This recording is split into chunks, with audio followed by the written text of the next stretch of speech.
Rich Dad's Conspiracy of the Rich, The 8 New Rules of Money. Written by Robert T. Kiyosaki. Read by Dave Mallow. Featuring a special introduction by the author.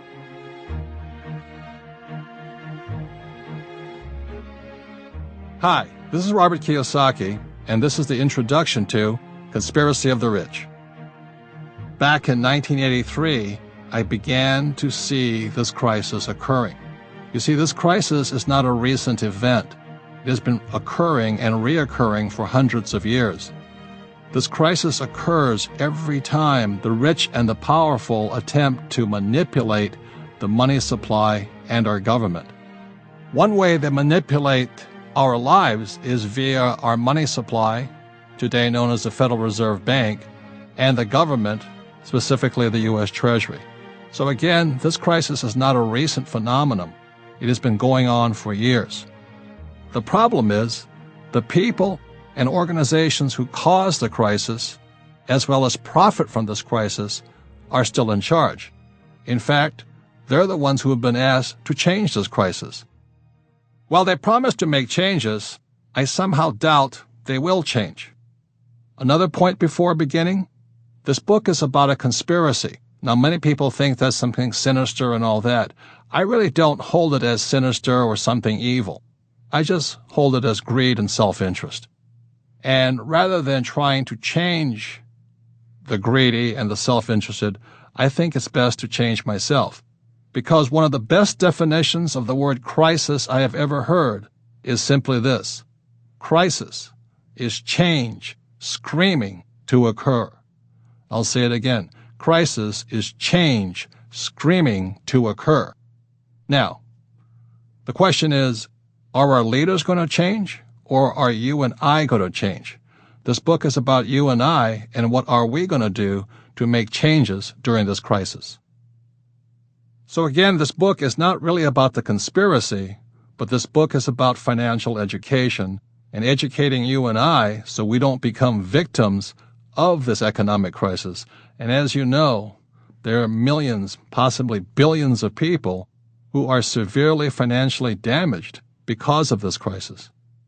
Unfortunately, our leaders think the way to solve this problem is to give people more money, either through bailouts or through welfare or stimulus plans.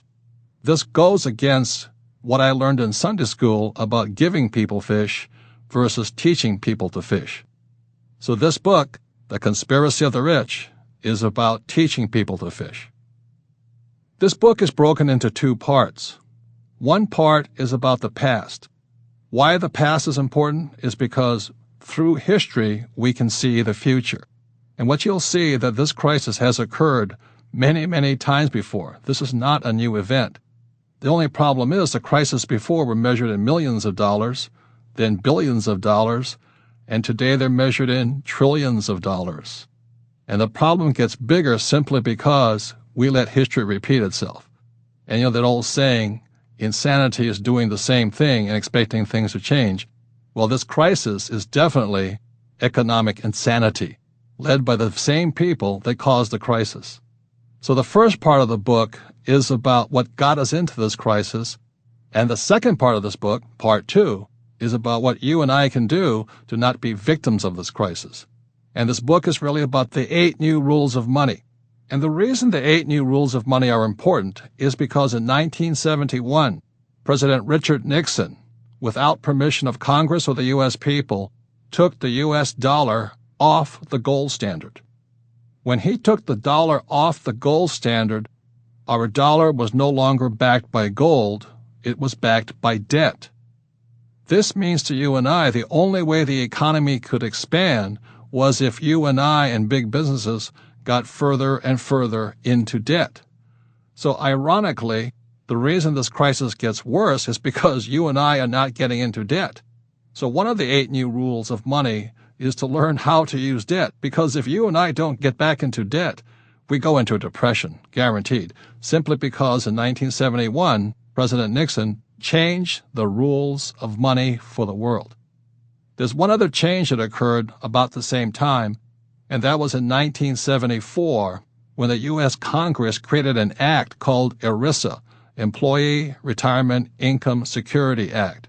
Now, you and I know every time the government gets in to manage our security, we're going to have less and less security. That's why it's called Social Security, and that's also going broke. So in 1974, when ERISA came in, that meant all employees and many workers had to go into what's now known as a 401k in America, or IRAs, or SEPs, or KIOs, or superannuations, as they're called in Australia, or RRSPs, as they're called in Canada. In other words, after 1974, millions of workers were forced to become investors or gamblers in the stock market. And as we know, there's no financial education in our school. So that's why we have another crisis going on, is because you have millions of people who are hoping to retire by betting their future on one of the most risky of all investments, the stock market, a subject they don't know anything about. This is absolute insanity. On top of that, the people that are giving them investment advice are not really investors, they're really salespeople.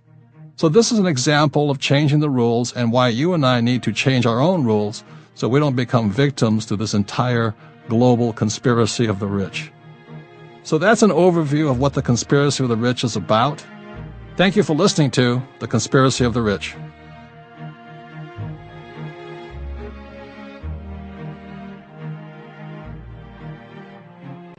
Acknowledgements. My rich dad always said business and investing are team sports. The same can be said when writing a book. We have made history with Conspiracy of the Rich. As the first truly interactive online book in the Rich Dad series, I was in uncharted waters. Thankfully, I have a great team, and I relied on them often. Each one of them stepped up to the plate and delivered even beyond my expectations. Above all, thank you to my beautiful bride, Kim, for her encouragement and support. You've been with me along every step of our financial journey, both the good and not so good. You are my partner and my reason for success. Thank you to Jake Johnson of Elevate Consulting Company, elevatecompany.net, for his help in shaping the book and my thoughts, and for helping take it from an idea to a reality. Also, thanks to my editors, Rick Wolf and Leah Tricosis at Hachette, for their tireless efforts to make this project a success, and for taking a chance. Special thanks to Rhonda Shenkirik of the Rich Dad Company and Rachel Pearson of Metaphor for their tireless efforts on the promotion of the book, and for the top-notch website that was home to it for so long. Much thanks to the Rich Dad team members who are in the trenches every day and who have persevered and stuck with Kim and me through thick and thin. You are the heartbeat of our organization. Part 1. The Conspiracy. The Root of All Evil. Is the love of money the root of all evil, or is the ignorance of money the root of all evil? What did you learn about money in school? Have you ever wondered why our school systems do not teach us much, if anything, about money? Is the lack of financial education in our schools simply an oversight by our educational leaders, or is it part of a larger conspiracy?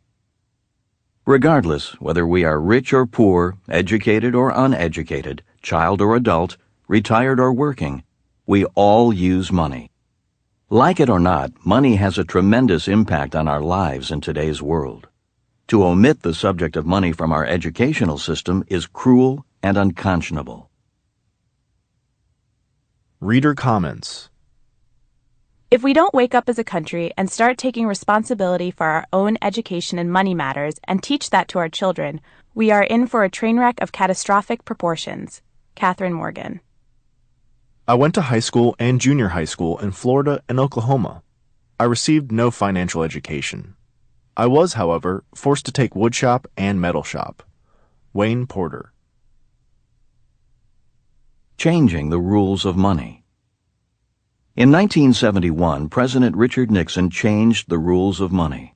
Without the approval of Congress, he severed the U.S. dollar's relationship with gold. He made this unilateral decision during a quietly held 2-day meeting on Minot Island in Maine, without consulting his State Department or the international monetary system. President Nixon changed the rules because foreign countries being paid in U.S. dollars grew skeptical because the U.S. Treasury was printing more and more money to cover our debts. and they began exchanging their dollars directly for gold in earnest, depleting most of the U.S. gold reserves. The vault was being emptied because the government was importing more than it was exporting, and because of the costly Vietnam War. As our economy grew, we were also importing more and more oil. In everyday terms, America was going bankrupt. We were spending more than we earned. The United States could not pay its bills as long as our bills were to be paid in gold. By freeing the dollar from gold and making it illegal to directly exchange dollars for gold, Nixon created a way for the U.S. to print its way out of debt. In 1971, the world's rules of money were changed, and the biggest economic boom in the history of the world began. The boom continued as long as the world accepted our funny money, money backed by nothing but a promise by U.S. taxpayers to pay the bills of the United States. Thanks to Nixon's change in the rules of money, inflation took off. The party was on. As more and more money was printed each decade, the value of the dollar decreased, and the prices of goods and assets went up. Even middle-class Americans became millionaires as home prices kept climbing. They received credit cards in the mail. Money was flowing freely. To pay off their credit cards, people used their homes as ATMs. After all, houses always went up in value, right? Blinded by greed and easy credit, however, many people either didn't see or ignored the dire warning signs such a system created. In 2007, a new term crept into our vocabulary: subprime borrower, a person who borrowed money to buy a house he could not afford. At first, people thought the problem of subprime borrowers was limited to poor, financially foolish individuals who dreamed of owning their own home. Or they thought it was limited to speculators trying to make a quick buck. Flippers. Even Republican presidential candidate John McCain did not take the crisis seriously in late 2008, trying to reassure everyone by saying, "The fundamentals of our economy are strong." Around the same time, another word crept into our daily conversation: bailout, saving our biggest banks from the same problems that faced subprime borrowers: too much debt and not enough cash.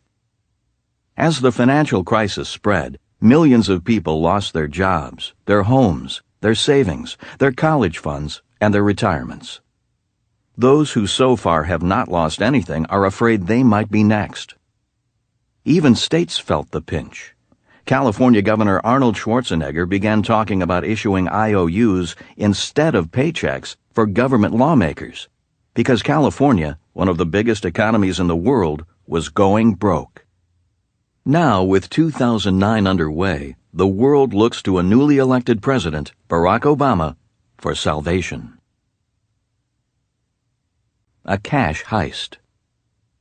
In 1983, I read a book by Buckminster Fuller entitled Grunch of Giants. The word grunch is an acronym standing for Gross Universe Cash Heist. It is a book about the super rich and uber powerful, and how they have been stealing from and exploiting people for centuries. It is a book about a conspiracy of the rich. Grunch of Giants moves from kings and queens of thousands of years ago to modern times. It explains how the rich and powerful have always dominated the masses.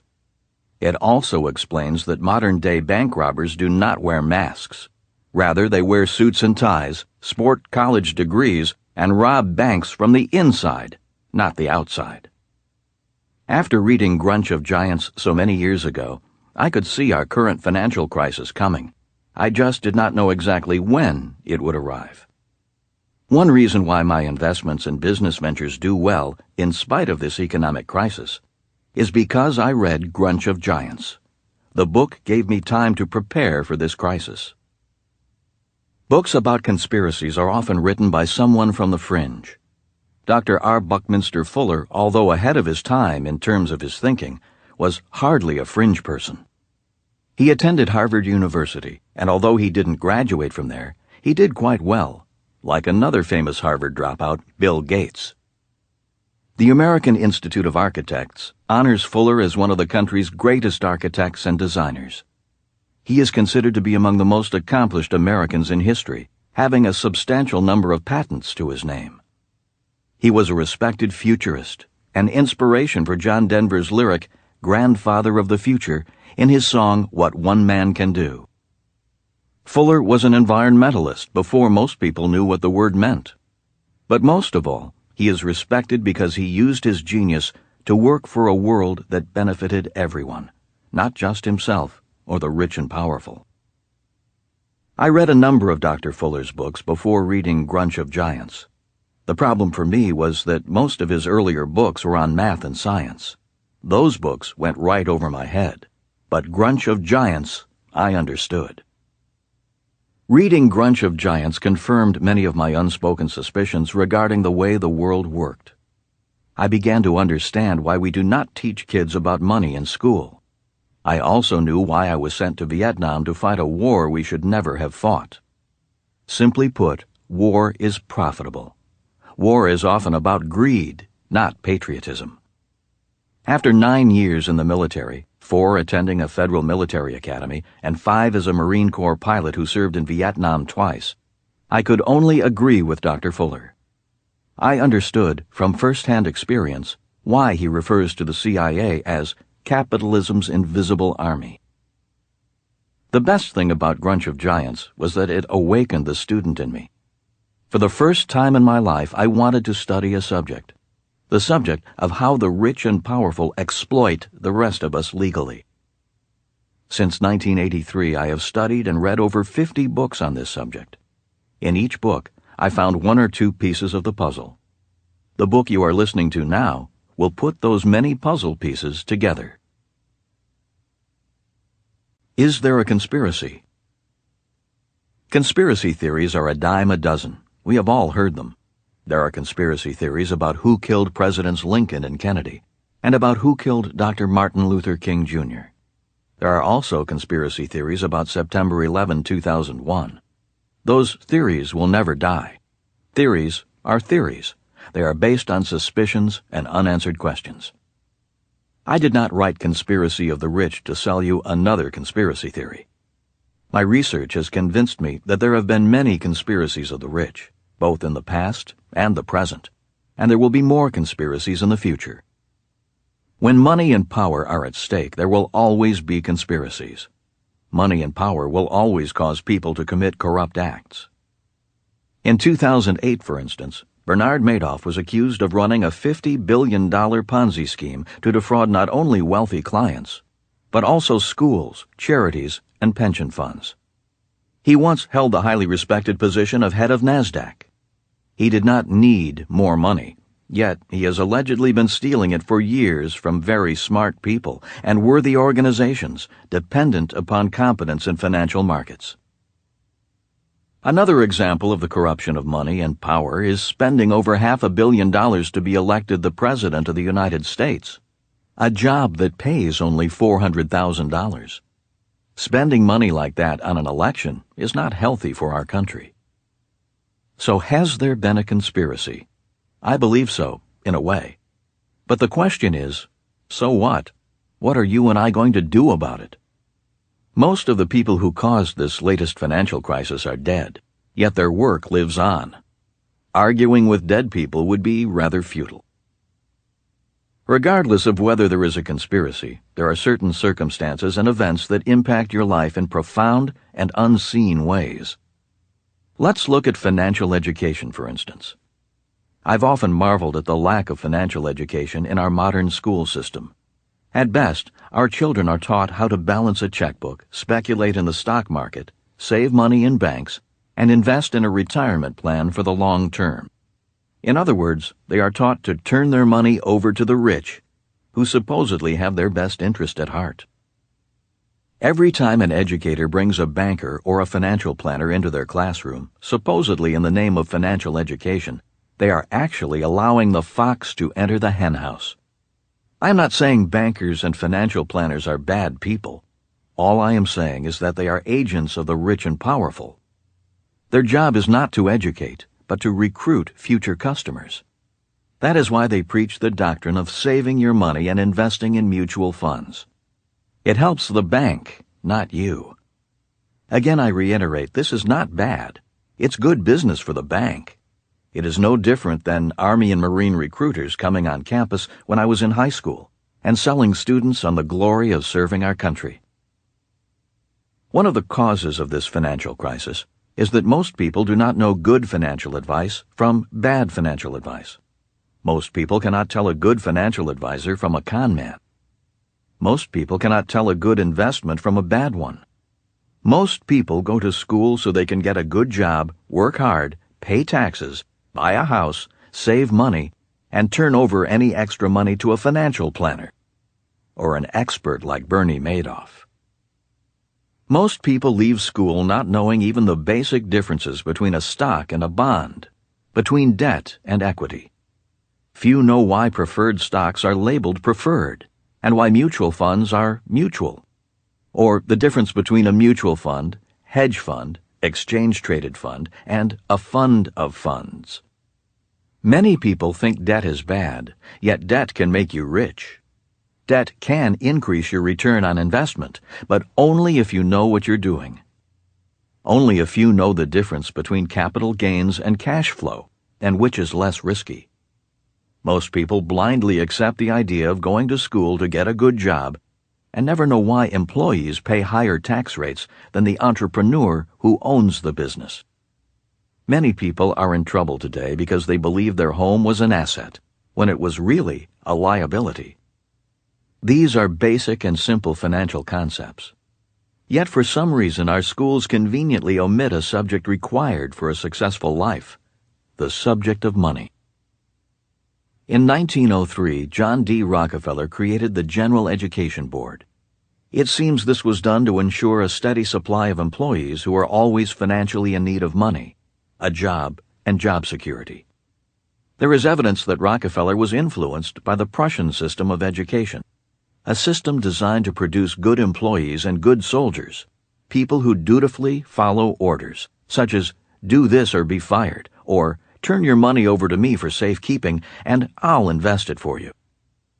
Regardless of whether this was Rockefeller's intent in creating the General Education Board, the result today is that even those with a good education and a secure job are feeling financially insecure. Without a basic financial education, long-term financial security is almost impossible. In 2008, millions of American baby boomers began retiring at a rate of 10,000 a day, expecting the government to take care of them financially and medically. Today, many people are finally learning that job security does not ensure long-term financial security. In 1913, the Federal Reserve was created, even though the Founding Fathers, creators of the U.S. Constitution, were very much against a national bank that controlled the money supply. Without proper financial education, few people know that the Federal Reserve is not federal or American. It has no reserves, and it is not a bank. Once the Fed was in place, there were two sets of rules when it came to money. One set of rules for people who work for money, and another set of rules for the rich who print money. In 1971, when President Nixon took the United States off the gold standard, the conspiracy of the rich was complete. The rules of money were completely changed and heavily tilted in favor of the rich and powerful. The biggest financial boom in the history of the world began, and today, in 2009, that boom has busted. Reader comment. I remember when they stopped backing our money with gold. Inflation went crazy. I was only a teenager and had gotten my first job. Things I needed back then I had to buy myself. Price of goods went up, but not my parents' paychecks. The discussions of the adults revolved around how this could have happened. They felt that this could be the downfall of our whole economic system. It took a while, but here it is. C.A. Gosnell. What can I do? As mentioned, the conspiracy of the rich has created two sets of rules when it comes to money: old rules of money and new rules of money. One set of rules is for the rich, and another set is for ordinary people. The people who are most worried by our current financial crisis are those playing by the old set of rules. If you want to feel more secure about your future, you need to know the new set of rules, the 8 new rules of money. This audiobook will teach you those rules and how to use them to your advantage. Following are 2 examples of old rules of money versus new rules of money. Old rule: save money. After 1971, the U.S. dollar was no longer money, but rather a currency, something I talk about in my book, Rich Dads Increase Your Financial IQ. As a consequence, savers became losers. The U.S. government was allowed to print money faster than it could be saved. When a banker raves about the power of compounding interest, what he or she fails to also tell you about is the power of compounding inflation, or in today's crisis, the power of compounding deflation. Inflation and deflation are caused by governments and banks attempting to control the economy by printing and lending money out of thin air. That is, without anything of value backing the money other than the full faith and credit of the United States. For years, people all across the globe have believed that U.S. bonds are the safest investment in the world. For years, savers dutifully bought U.S. bonds, believing that was the smart thing to do. At the start of 2009, 30-year U.S. Treasury bonds are paying less than 3% interest. To me, this means that there is too much funny money in the world, savers will be losers, and in 2009, U.S. bonds could be the riskiest of all investments. If you don't understand why that is, don't worry. Most people don't, which is why financial education, or the lack thereof, in our schools is so important. This subject of money, bonds, and debt will be covered more fully later in the audiobook, unlike in your high school economics class. It is worth knowing, however, that what used to be the safest investments, U.S. bonds, are now the riskiest. New rule: spend, don't save. Today, most people spend a lot of time learning how to earn money. They go to school to get a high-paying job, and then they spend years working at that job to earn money. They then do their best to save it. In the new rules, it is more important that you know how to spend your money, not just earn or save it. In other words, people who spend their money wisely will always be more prosperous than those who save their money wisely. Of course, by spending, I mean invest or convert your money into long-lasting value. The rich understand that in today's economy you cannot become wealthy by sticking your money under a mattress, or even worse, in a bank. They know that the key to wealth is investing in cash-flowing assets. Today, you need to know how to spend your money on assets that retain their value, provide income, adjust for inflation, and go up in value, not down.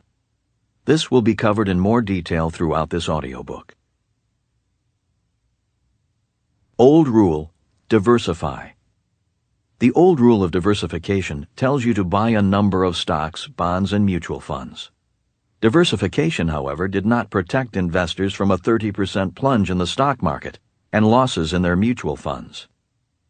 I thought it odd that many of the so-called investment gurus, people who sang the praises of diversification, began shouting, "Sell, sell, sell," as the market fell.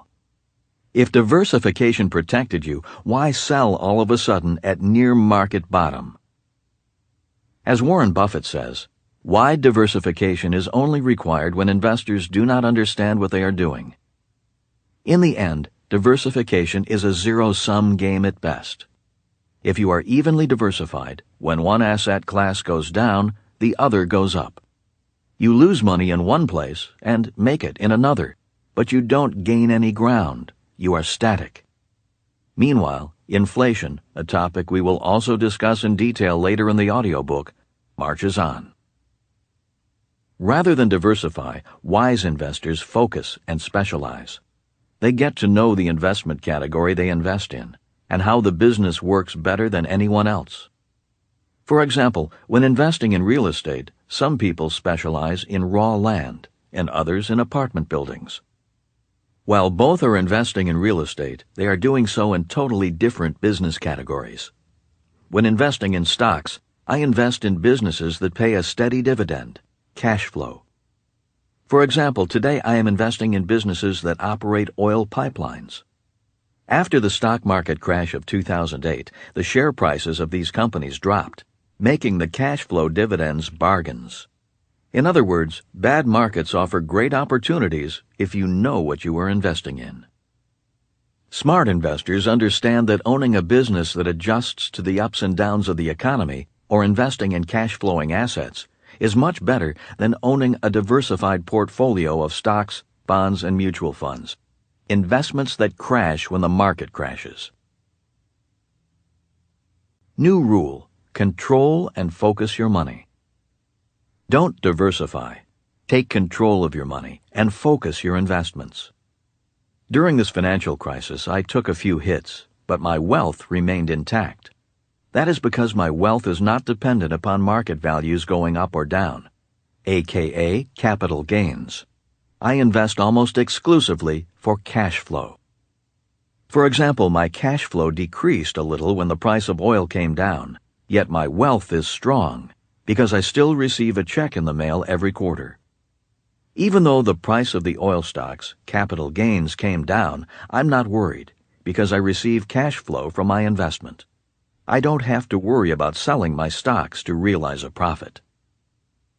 The same is true with most of my real estate investments. I invest for cash flow in real estate, which means every month I receive checks. Passive income. The people who are hurting today are real estate investors who invested for capital gains, also known as flipping properties. In other words, since most people invested for capital gains, counting on the price of their stock investments or their home to go up in price, they are in trouble today. When I was a boy, my rich dad would play the game of Monopoly over and over again with his son and me. By playing the game, I learned the difference between cash flow and capital gains. For example, if I owned a property with one green house on it, I got paid $10 a month in rent. If I had 3 houses on the same property, I received $50 a month in rent. And the ultimate goal was to have one red hotel on the same property. To win at the game of Monopoly, you had to invest for cash flow, not capital gains. Knowing the difference between cash flow and capital gains at the age of 9 was one of the most important lessons my rich dad taught me. In other words, financial education can be as simple as a fun game and can provide financial security for generations, even during a financial crisis. Today, I do not need job security because I have financial security. The difference between financial security and financial panic can be as simple as knowing the difference between capital gains and cash flow. The problem is that investing for cash flow requires a higher degree of financial intelligence than investing for capital gains. Being smarter about investing for cash flow will be covered in greater detail later in this audiobook. But for now, just remember this. It is easier to invest for cash flow during a financial crisis. So don't waste a good crisis by hiding your head in the sand. The longer this crisis lasts, the richer some people will become. I want you to be one of them. Today, one of the new rules is to focus your mind and money rather than to diversify. It pays to focus on cash flow rather than capital gains because the more you know how to control cash flow, the more your capital gains increase, and so does your financial security. You might even become rich. It's basic financial education taught in the game of Monopoly and my educational game Cash Flow, which has been called Monopoly on steroids.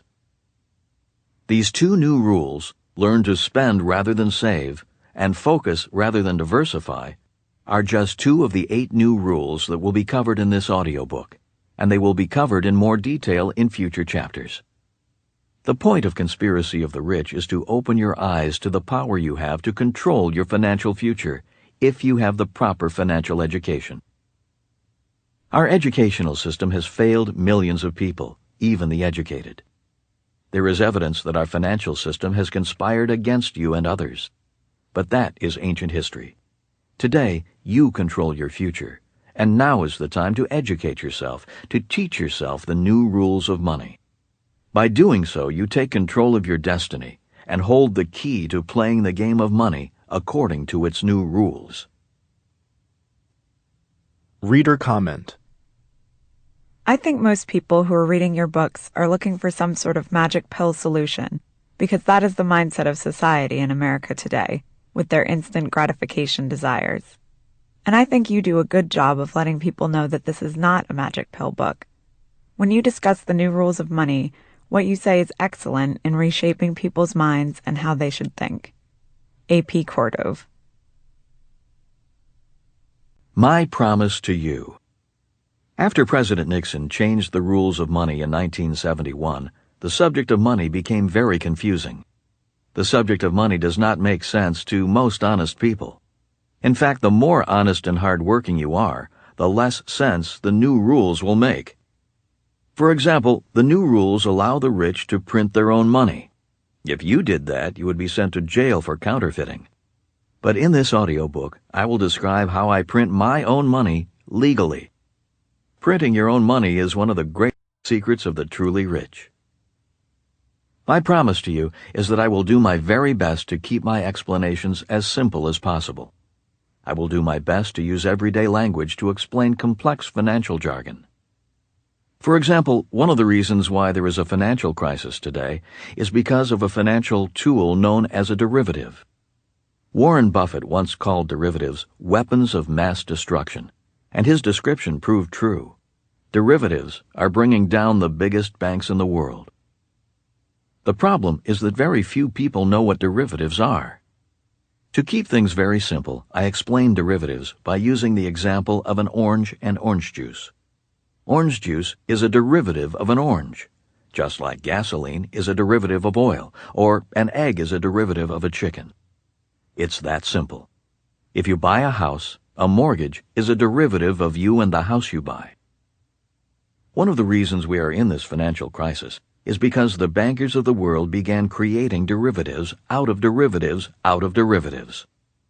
Some of these new derivatives had exotic names, such as collateralized debt obligations, or high-yield corporate bonds, aka junk bonds, and credit default swaps.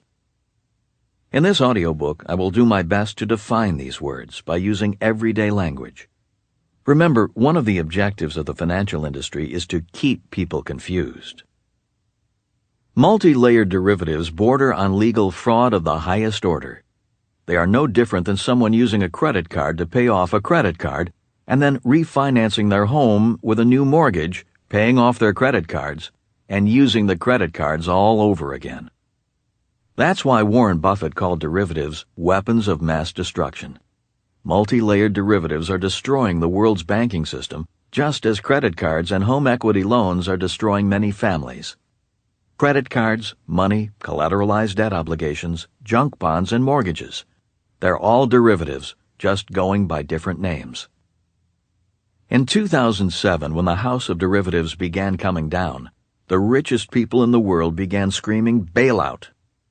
A bailout is used when the rich want the taxpayers to pay for their mistakes or their fraud. My research has found that a bailout is an integral part of the conspiracy of the rich. One of the reasons I believe my book Rich Dad, Poor Dad is the best-selling personal finance book of all time is because I kept financial jargon simple. I will do my best to do the same in this audiobook. A wise man once said, "Simplicity is genius." To keep things simple, I will not go into excessive detail or complex explanations. I will use real-life stories rather than technical explanations to make my point. If you want more detail, I will list a number of books that explain subjects covered here in greater depth. For example, Dr. Fuller's book, Grunch of Giants, might be a good book to read. Simplicity is important because there are many people who profit from the subject of money being kept complex and confusing. It's easier to take your money if you're confused. So I ask again, is the love of money the root of all evil? I say no. I believe it is more evil to keep people in the dark, ignorant about the subject of money. Evil occurs when people are ignorant of how money works, and financial ignorance is an essential component of the conspiracy of the rich. Reader comments. I went to Wharton and am embarrassed to say that nothing in my course of study explained wealth creation this clearly. Everyone should read Conspiracy of the Rich and all of Robert's books starting in high school. R. Romatowski. Robert, I would say yes, the love of money is the root of all evil, for the same reason you say no. The evil of keeping the masses in ignorance about money is just a derivative of the evil love of money. L. Starcher. Chapter 1. Can Obama Save the World? Timeline of a Crisis. In August 2007, panic silently spread throughout the world. The banking system was seizing up. This set in motion a domino effect that threatens even now to bring down the entire world economy. In spite of massive government bailouts and stimulus packages estimated to be over $7 trillion to $9 trillion worldwide, some of the world's biggest banking and business institutions, such as Citigroup and General Motors, continue to wobble. Their long-term survival is in question. The crisis threatens not only major corporations and multinational banking conglomerates, but also the security of hard-working families. Today, millions of people who thought they were doing the right thing by following the conventional wisdom of going to school, getting a job, buying a home, saving money, staying free of debt, and investing in a diversified portfolio of stocks, bonds, and mutual funds, are in financial trouble. In talking with people around the country, I find that they are concerned and scared, and a number of people are suffering personal depressions after losing their jobs, homes, savings, kids' college savings, and retirement funds. Many don't understand what is happening to our economy or how it will eventually affect them. Many wonder what caused this crisis, asking, is anyone to blame? Who can solve the problem? And when will the crisis end? With that in mind, I think it's important to spend a moment reviewing the events leading up to our current crisis. The following is a brief and by no means comprehensive timeline, highlighting some of the major global economic events that have led us to the precarious financial state we find ourselves in today. August 6, 2007. American Home Mortgage, AIG, one of America's largest mortgage providers, filed for bankruptcy. August 9, 2007. French bank BNP Paribas, because of problems with U.S. subprime mortgages, announced it couldn't value assets worth over 1.6 billion euros. As global credit markets locked up, the European Central Bank injected nearly 95 billion euros into the Eurozone banking system in an effort to stimulate lending and liquidity. August 10, 2007. A day later, the European Central Bank pumped another 61 billion euros into global capital markets. August 13, 2007. The European Central Bank released another 47.6 billion euros, the third cash infusion totaling almost 204 billion euros in a span of 3 working days. September 2007. Northern Rock, the largest mortgage broker and a large consumer bank in Britain, experienced a run on the bank by depositors. It was the first bank run in over 100 years. The presidential campaign heats up. As the financial crisis spread around the world in 2007, the U.S. presidential campaign, which was to be the longest and most expensive political campaign in history, picked up steam. During the early part of the campaign, even though there were clear signs that the world economy was on the verge of collapsing, the major presidential candidates rarely mentioned the economy as an issue. Rather, the hot campaign topics were the war in Iraq, gay marriage, abortion, and immigration. When the candidates did discuss the economy, they did so dismissively. This was no more apparent than when presidential candidate John McCain later famously remarked in late 2008, "The fundamentals of our economy are strong," as the Dow dropped a record 504 points that day. In the face of all the evidence of a mounting major financial crisis, where was our president? Where were our leading presidential candidates and financial leaders? Why were the media darlings of the financial world not warning investors to get out? Why were financial experts still encouraging investors to invest for the long term? Why were our political and financial leaders not sounding the warning call about this financial storm? Why didn't they at least have the wisdom to stand up and say, "It's the economy, stupid"? To quote a famous song, they were blinded by the light. On the surface, everything seemed fine, as evidenced by the next event in our timeline. October 9, 2007. The Dow Jones Industrial Average closed at a historic high of 14,164. A year later. September 2008. President Bush and the U.S. Treasury asked for $700 billion in bailout money to save the economy, over a year after the European Central Bank had already infused 204 billion euros into the economy in August 2007, and almost a year after the Dow hit its all-time high. Toxic financial derivatives resulted in the collapse of Bear Stearns and Lehman Brothers, and the nationalization of Fannie Mae, Freddie Mac, and one of the world's largest insurers, AIG. Additionally, the U.S. auto industry revealed that it was ailing, and GM, Ford, and Chrysler asked for bailout money. Many states and city governments were also now asking for bailout money. September 29, 2008. On a Black Monday after President Bush asked for bailout money, the Dow plunged 777 points. It was the biggest single-day point-based drop in history, and the Dow closed at 10,365. October 1, 2008 through October 10, 2008. In one of its worst spans ever recorded, the Dow dropped 2,380 points in a little over a week. October 13, 2008.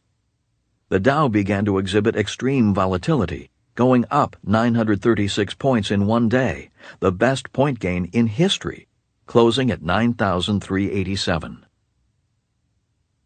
October 15, 2008. The Dow plunged 733 points, closing at 8,577. October 28, 2008. The Dow gained 889 points, the second best point gain in history, closing at 9,065. November 4, 2008. Barack Obama was elected President of the United States with the campaign slogan, "Change We Can Believe In." He will take over a government that has by now committed $7.8 trillion in various forms to salvage the economy. December 2008. It was reported that Americans lost 584,000 jobs in November, the biggest posted loss since December 1974. Unemployment was reported at a 15-year high of 6.7%, with nearly 2 million jobs lost in the United States alone in 2008. Additionally, it was reported that China, the world's fastest-growing economy, lost 6.7 million jobs in 2008, an indication that the global economy was in severe distress and on the verge of meltdown. Economists finally admitted the U.S. economy had been in a recession since December 2007.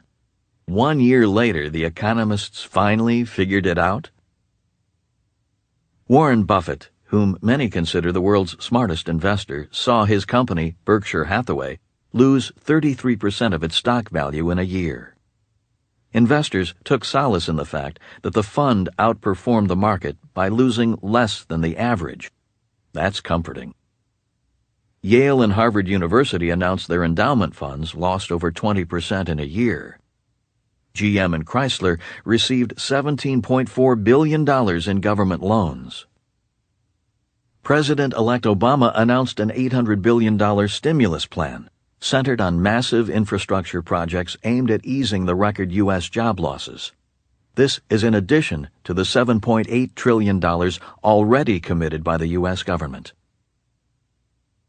December 31, 2008. The Dow closed at 8,776, down 5,388 points from its record high achieved just over a year earlier. It was the worst yearly performance for the Dow since 1931 and equated to $6.9 trillion in lost value. Back to the future.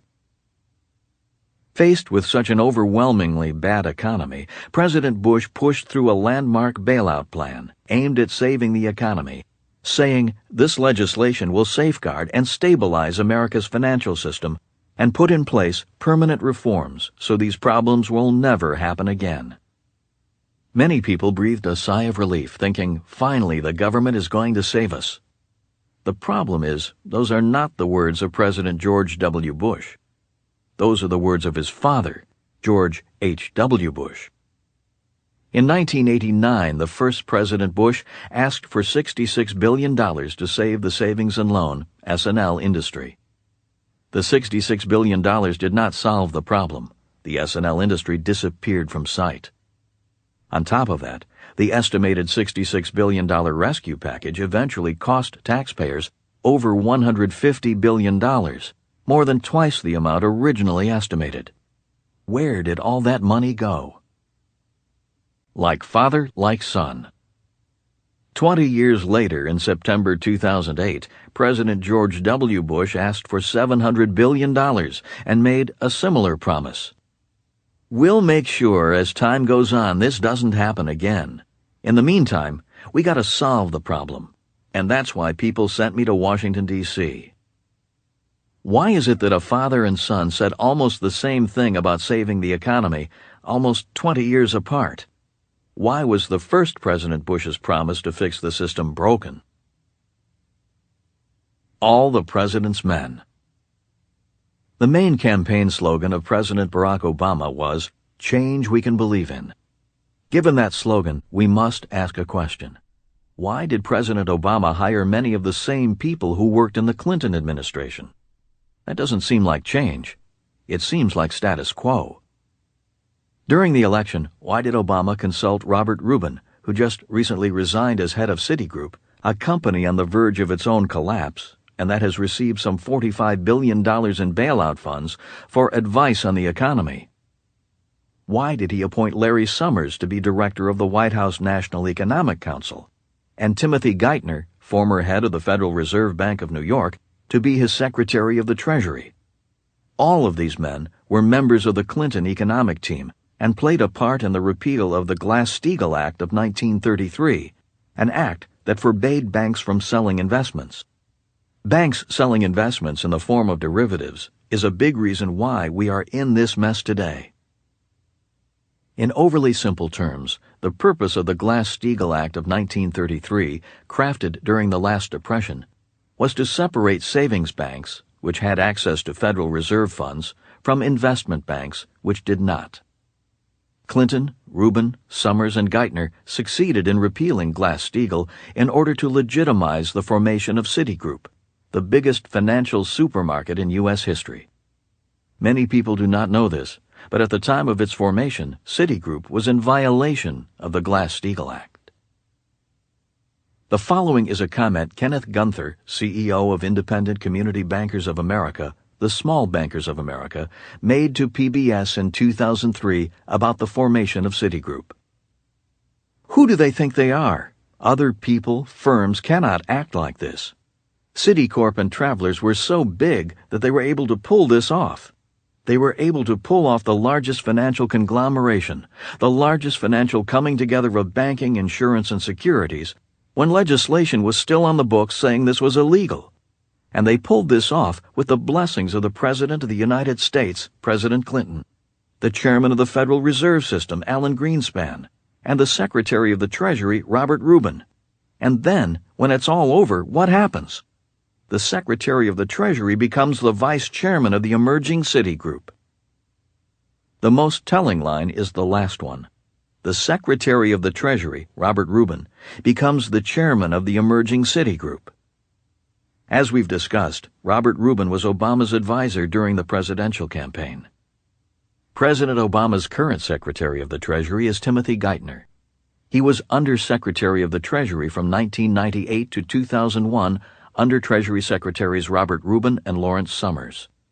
Summers is Geithner's mentor, and many call Geithner a Robert Rubin protege. Oh, what a tangled web we weave. In other words, these same men are partially responsible for triggering this financial crisis. By allowing the combining of savings banks with investment banks, these guys accelerated the sale of the exotic financial derivatives that Warren Buffett called weapons of mass financial destruction, and that have helped bring the entire global economy to its knees. How can there be change if the same people who expanded this financial mess remain in charge? What does President Obama mean when he promises change we can believe in? Republicans, Democrats, and bankers. One reason why Presidents Bush Sr. and Bush Jr. said almost the same words, that a bailout would save the economy and never happen again, is because they are elected to protect the system, not fix it. Could one reason why President Obama has hired virtually the same financial team from the Clinton administration be because he is interested in protecting the same system? A system designed to make the rich get even richer? Only time will tell. Although President Obama is proud of the fact that he did not accept campaign money from lobbyists, the truth remains that his financial team is full of insiders who helped usher in the crisis they are now charged with fixing. The only candidate who consistently mentioned the economy and the growing financial crisis during the early part of the 2008 presidential campaign was Representative Ron Paul of Texas, a true maverick Republican. Writing for Forbes.com on March 4, 2008, he stated, "Unless we embrace fundamental reforms, we will be caught in a financial storm that will humble this great country as no foreign enemy ever could." Unfortunately, not enough voters cared to listen. Reader comments. I voted for Obama because I believe he is a sincere and compassionate leader. And, no matter how intelligent he may be, or anyone working with him, you, Robert, have taught me to see that financial education in this country is scarce. I worry that the folks in charge simply do not have a very high financial IQ. Virtual Deb. It seems that President Obama and his team are focused more on short-term tactical band-aids rather than long-term strategic goals. To date, all the actions taken by the new administration have been to plug the holes in the dike and shore it up a bit. There seems to be no attention to determining the underlying root cause and changing the foundation flaws that led to the current financial crisis. E. Grannon. The roots of the crisis. It is said that Meyer Amschel Rothschild, founder of one of the most powerful banking families of Europe, once observed, "Give me control of the nation's money supply, and I care not who makes the laws." To understand today's financial crisis, it is important to understand the relationship between the U.S. government, the Federal Reserve System, and some of the most powerful people in the world. In 1913, the creation of the Federal Reserve System granted the very rich of the world the power to control the money supply of the United States, and fulfilled the spirit of Rothschild sentiments. Many people don't know or understand that the Federal Reserve System is not a government institution or a bank, nor does it have any reserves. Rather, it is a banking cartel run by some of the most powerful men in the financial world. The creation of the Fed was basically a license to print money. Another reason the Federal Reserve System was created was to protect the biggest banks from failing by providing liquidity to those banks when they were in financial trouble, which protected the wealth of the rich, not of the taxpayers. We see this in action even to this day. In 2008, when President Bush authorized $700 billion in bailout money, Secretary of the Treasury Henry Paulson, formerly of Goldman Sachs, in conjunction with the Federal Reserve, immediately handed out billions of dollars in TARP, Troubled Asset Relief Program money, to the biggest banks in the country, his friends, no questions asked. The reality of the situation is that the TARP bailout money went straight from our pockets, taxpayers' pockets, into the pockets of the banks and corporations that helped create our financial mess in the first place. We were told the money was given to the banks with a mandate to lend it out, but our government was either unable or unwilling to enforce that mandate, or both. In mid-December 2008, when USA Today asked banks what they were doing with the bailout money, J.P. Morgan Chase, a bank that received $25 billion in taxpayer money, replied, "We have not disclosed that to the public. We're declining to." Morgan Stanley, a bank that received $10 billion, replied, "We are going to decline to comment on your story." The Bank of New York Mellon responded, "We're choosing not to disclose that." The bank bailout money was really just a rich friend bailout, employed to cover those friends' mistakes and obvious fraud, not to save the economy. The proof is in the pudding. As the Wall Street Journal reported on January 26, 2009 in an article entitled "Lending Drops at Big U.S. Banks," 10 of the 13 big beneficiaries of the Treasury Department's Troubled Asset Relief Program, or TARP, saw their outstanding loan balances decline by a total of about $46 billion. This is even as they scooped up $148 billion in taxpayer TARP funds intended to stimulate lending. If President Obama really wants to make changes in Washington, he needs to change this cozy relationship between the Federal Reserve System, the U.S. government, and the rich and powerful. And maybe he will. But by putting President Clinton's financial team in his administration, it does not seem likely. It seems he will do as the past presidents since Woodrow Wilson have done: protect the system, not change it. Reader comments. I must say that reading your first chapter has opened my eyes. I am only 23 years old and never fully understood what the Federal Reserve System was or what it did for our country. I have to say that it does not shock me. I am truly grateful that you have been honest and are not afraid to give the truthful definition of what a lot of things mean and stand for. It is, however, truly sad that taxpayers are affected by this, and a lot of them do not even know or understand it. Jacqueline. We hear the media speak of the Fed as if it is some mystical behemoth, when in reality it is not what the general public thinks that it is. I had no clue that this was not a government or bank institution. It really worries me that this entity has almost limitless power with the lack of true oversight. The question becomes, how do they rise to such a prominent position? K. Thompson 5. By some estimates, the combined worldwide losses in commodities, stocks, bonds, and real estate are greater than $60 trillion. So far, the world's banks and governments have put up nearly $10 trillion in efforts to fix the problem. What about the other $50 trillion? Who will cover those losses? Where did that money go? Who will bail us out, the people who really lost money and now must pay for our own losses and the losses of the rich via bailout money paid for with our tax dollars? The year 2013 will mark the 100th anniversary of the Federal Reserve System. For nearly 100 years, the Fed has pulled off the biggest cash heist in the world. This cash heist is a bank robbery where the robbers do not wear masks, but rather business suits with American flag pins in the jacket lapels. It is a robbery where the rich take from the poor via our banks and our government.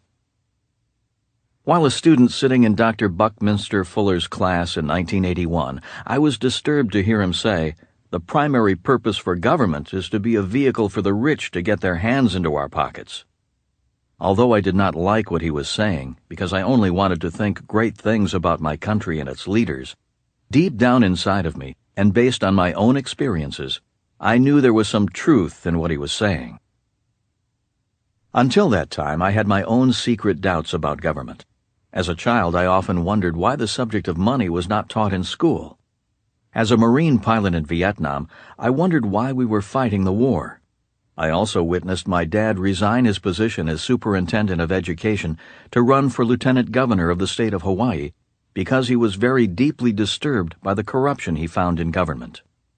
An honest man, my dad could not stomach what he witnessed after he became a high-ranking government official, a member of the governor's staff. So although Dr. Fuller's words were not words I wanted to hear, because I do love my country and do not like criticizing it, his words were disturbing enough to become my wake-up call. In the early 1980s, my study began, and my eyes were open to facts that many powerful people do not want us to see. How does this affect me? In the big picture of personal finance, there are three financial forces that cause most people to work hard and yet struggle financially. They are, number one, taxes. Number 2, debt. Number 3, inflation. Take a moment and reflect briefly on how much these three forces affect you personally. For example, how much do you pay in taxes? Not only do we pay income tax, but also sales taxes, gasoline taxes, real estate taxes, and so forth. More important, to whom do our tax dollars go and for what causes? Next, how much does the interest on debt cost you? For example, how much does interest on debt cost you on mortgage payments, car payments, credit cards, and college loans? And then, take a moment to think about how much inflation has affected your life. You may recall that not too long ago, people began flipping houses because prices were going up so rapidly. During that same period, the prices of gasoline, a college education, food, clothing, and more were climbing steadily, but incomes weren't. Many people did not save because it was smarter to spend today rather than pay more tomorrow. That was inflation in action. It is important to understand that these forces of taxes, debt, and inflation are kept alive by the Federal Reserve System's license to print money. Prior to the Federal Reserve, Americans paid very little in taxes. There was neither national debt nor much personal debt, and there was very little inflation. Here is a brief and simple explanation of the relationship between the Fed and these three forces. Number 1, taxes. America was relatively tax-free in its early days. In 1862, the first income tax was levied to pay for the Civil War. In 1895, the U.S. Supreme Court ruled that an income tax was unconstitutional.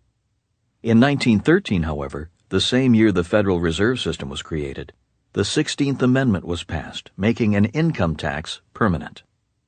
The reason for the reinstatement of the income tax was to capitalize the U.S. Treasury and Federal Reserve. Now the rich could put their hands in our pockets via taxes permanently. Number 2, debt. The Federal Reserve System gave politicians the power to borrow money rather than raise taxes. Debt, however, is a double-edged sword that results in either higher taxes or inflation. The U.S. government creates money rather than raising taxes by selling U.S. bonds, IOUs from the taxpayers of the country that eventually have to be paid for with higher taxes, or by printing more money, which creates inflation. Number 3, inflation. This is caused by the Federal Reserve and the U.S. Treasury borrowing money or printing money to pay the government's bills. That's why inflation is often called the silent tax. Inflation makes the rich richer, but it makes the cost of living more expensive for the poor and the middle class. This is because those who print money receive the most benefit. They can purchase the goods and services they desire with the new money before it dilutes the existing money pool. They reap all of the benefits and none of the consequences. All the while, the poor and the middle class watch as their buck gets stretched thinner and thinner.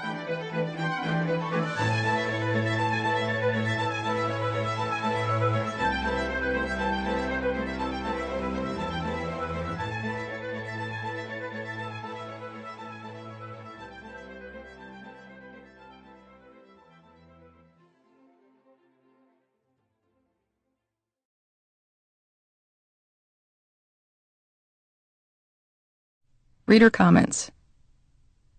Living in Zimbabwe, which has had the highest inflation in the world, I have come to understand the added advantage of not keeping money, currency. Basically, the price of a good changed 3 times in one day, and there was need to lock down the value in the morning and resell the product in the evening, which meant a nice profit. Dr. Taffy. I think the most evil of the three is inflation. It affects the poor and the middle class equally. The middle class pay more taxes than the poor, but everyone pays equally through inflation. Cami 12. The beginning of the end. I started this chapter with an important date, August 6, 2007. That was the day that American Home Mortgage, one of America's largest mortgage providers, filed for bankruptcy. The reason this date is important is because it marked the point where debt had gone too far. The global system could not absorb any more debt. On August 6, 2007, the debt bubble burst, and today we have deflation. which is a much more serious problem than inflation, something we'll go over in more depth in future chapters. To save the world, President Obama has to stop deflation. The primary tool he has for fighting deflation is inflation.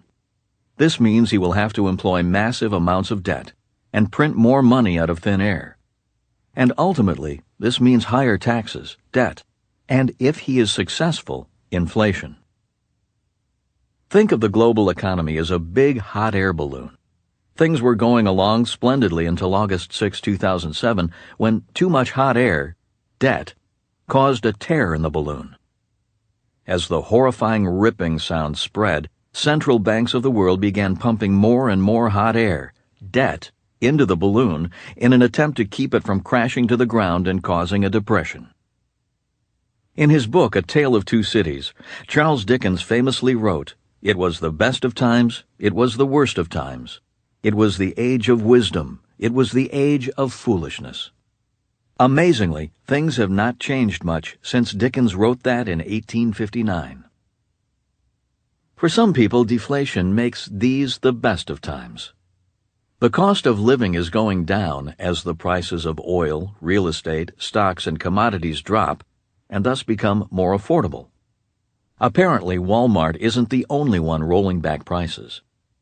The central banks and governments of the world, hoping people, businesses, and governments will get deeper into debt by borrowing more money, are pumping trillions of dollars into the economy at interest rates near zero, virtually free money. Holders of massive pools of money are waiting like vultures for the right moment to flood back into the market and pick clean the bones of dead and dying companies. For well-positioned investors, this is the opportunity of a lifetime to snatch up assets at a discount. For well-positioned businesses, now is the time to gain market share as their competition goes under due to bankruptcy. These people see abundance. For others, these are the worst of times. The cost of living may be going down, but these people are unable to reap the benefits because they no longer have a job to cover even their basic living expenses, or they are so saddled with debt that they owe more money than their assets are worth, and the assets they have are really liabilities, such as their houses. The central banks of the world are flooding the system with money, but it is not helping these people because they cannot get loans for cars or houses. As the money supply blows up like a balloon, their access to that money shrinks. These people do not see the opportunity of a lifetime. They do not have pools of money waiting for the right deal. They see scarcity and feel fear. Many wonder if they will lose their jobs, homes, savings, and retirement if they haven't already. The difference between those who find it to be the best of times and those who find it to be the worst of times is simply knowledge and financial IQ. The great failure of our education system is that it does not teach people about how money really works, and what it does teach is antiquated and obsolete, the old rules of money. They teach you how to balance a checkbook, but they don't teach you how to grow a balance sheet, or even read one for that matter. They teach you to save your money, but they don't teach you about inflation and how it steals your wealth. They teach you how to write a check, but they don't teach you the difference between assets and liabilities. One wonders if the system is intentionally designed to keep you in the dark. In today's world, you can be an academic genius, but still be a financial imbecile. This goes against the conventional wisdom, especially when we equate people who have high-paying jobs, like attorneys or doctors, with being financially and academically smart because they make a lot of money. But as we've seen, making lots of money doesn't mean you are financially intelligent, especially when you spend and invest that money unwisely or turn your money over to people who do not care if you make or lose money. Always remember there is a big difference between job security and financial security, and true financial security requires a sound financial education based on the realities of the real world of money. That is why I was not surprised when our economic crisis spread wider than just the mortgage defaults of subprime borrowers. The talking heads and our leaders appeared to be surprised. That is why our presidential candidates did not mention the problem during the campaign. They towed the line for as long as they could, assuring us that there was no crisis and that our financial problems were limited to poor people not paying their mortgages. As we now know, the problem was not just poor people with too much debt. The problem started at the highest levels of government and finance. Millions have lost much of what they spent their lives working for because they have no understanding of the new rules of money and how they affect our lives. And that is a systemic problem that can't be solved by one charismatic politician. So here we come back to the question posed in the title of this chapter: Can Obama save us? The correct question should be, how can we save ourselves? The answer, and the key to our freedom from the tyranny of our economy, is knowledge. By educating yourself about money and how it works, you unlock the potential within yourself to break free from the mentality of scarcity and see the abundance all around you. For you, these truly can be the best of times. Personally, I do not expect government or big business to save me. I simply watch what the powers that be actually do, more than what they say or promise, and I respond accordingly to those actions. Knowing how to respond rather than follow, and taking confident action rather than waiting to be told what to do, requires courage and financial education. I believe our financial problem is too big and getting bigger. It is out of control. It is a monetary problem more than a political problem. It is a global problem, not just a U.S. problem. There is only so much Obama can do, and what he can do, I fear, may not be enough. Worst of all, the people really pulling the strings in the financial world do not answer to the President of the United States. They do not need his approval to do what they do. They are beyond the control of world governments and their elected leaders. How can we save ourselves? When I am asked what I would teach if I were in charge of financial education for our school system, my answer is, I would make sure the students understood the relationship between taxes, debt, and inflation before leaving the school system. If they understand that, they will have a more secure financial future. They would be able to make better financial decisions for themselves, rather than expect the government or so-called financial experts to save them. Reader comment. Because of things that I learned through financial education, I have known for a long time that my 401k was not the great investment it was touted to be, and today I'm better for having that knowledge. I'm reminded of something else Robert said, which is, it's not silver, gold, or real estate that make you rich. It's what you know about silver, gold, or real estate that makes you rich. D.A. Firebreather. Ultimately, this audiobook is about the relationships between taxes, debt, and inflation. These form the foundation for the new rules of money. This audiobook will equip you to take control of your own financial future by giving you the knowledge necessary to understand the forces of taxes, debt, and inflation, and thus the new rules of money. And once you understand these things, you will be in a position to opt out of the conspiracy of the rich and to live a life of true financial freedom. Chapter 2: The Conspiracy Against Our Education. Why Money is Not Taught in School. Here is a quote from G. Edward Griffin in The Creature from Jekyll Island on Rockefeller's General Education Board, founded in 1903. The purpose of the foundation, the General Education Board, was to use the power of money not to raise the level of education in America, as was widely believed at the time, but to influence the direction of that education. The object was to use the classroom to teach attitudes that encourage people to be passive and submissive to their rulers. The goal was, and is, to create citizens who were educated enough for productive work under supervision, but not enough to question authority or seek to rise above their class. True education was to be restricted to the sons and daughters of the elite. For the rest, it would be better to produce skilled workers with no particular aspirations other than to enjoy life. The New School. I was 9 years old when my suspicions about school began. At the time, My family had just moved across town to a new home in order for my dad to be nearer his place of work. I was going to start the 4th grade at a new school. We lived in the little plantation town of Hilo on the Big Island of Hawaii. The main industry of the town was sugar, and about 80% to 90% of the population was descended from Asian immigrants brought to Hawaii in the late 1800s. I myself am 4th-generation Japanese American. At my old elementary school, most of my classmates looked like me. At my new school, 50% of my classmates were white, the other half Asian. Most of the kids, white or Asian, were rich kids from well-to-do families. For the first time, I felt poor. My rich friends had nice homes in exclusive neighborhoods. Our family lived in a rented home behind the library.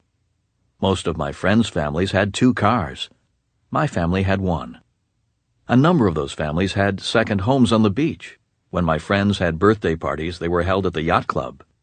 My birthday parties were at a public beach. When my friends began playing golf, they took lessons from the pro at their country club. I didn't even own golf clubs. I was a caddy at the country club. My rich friends had new bicycles. Some even had their own sailboats. And they took vacations to Disneyland. My mom and dad promised we would someday go to Disneyland, but we never did. We had fun taking day trips to the local national parks to watch volcanoes erupt. It was at my new school that I met my rich dad's son. At the time, he and I were in the bottom 10% of the class economically, and occasionally academically. We became best friends because we were the poorest kids in the class and stuck together.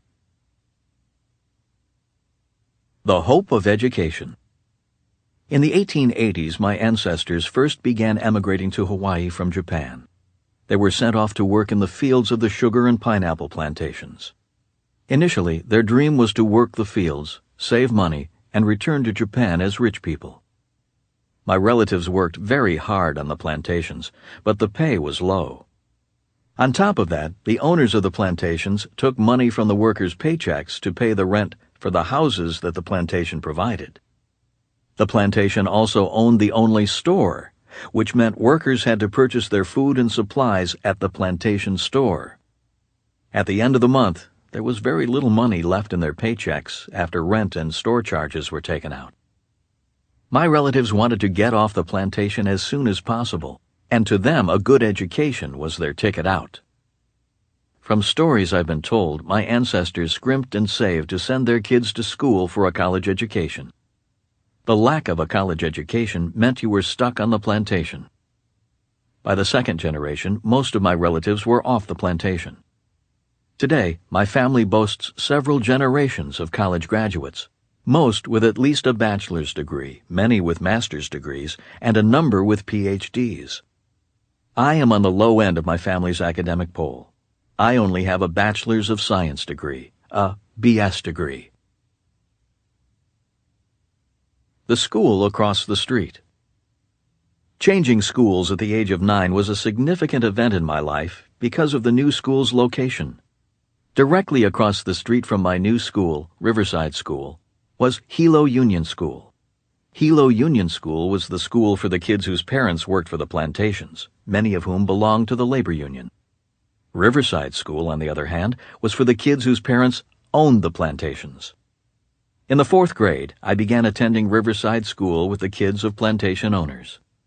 In the 1950s, while walking to Riverside School, I would look across the street at Hilo Union School and see a school not segregated by race, but by money. This is when my suspicion of school and the educational process began. I knew something was wrong, but I did not know what.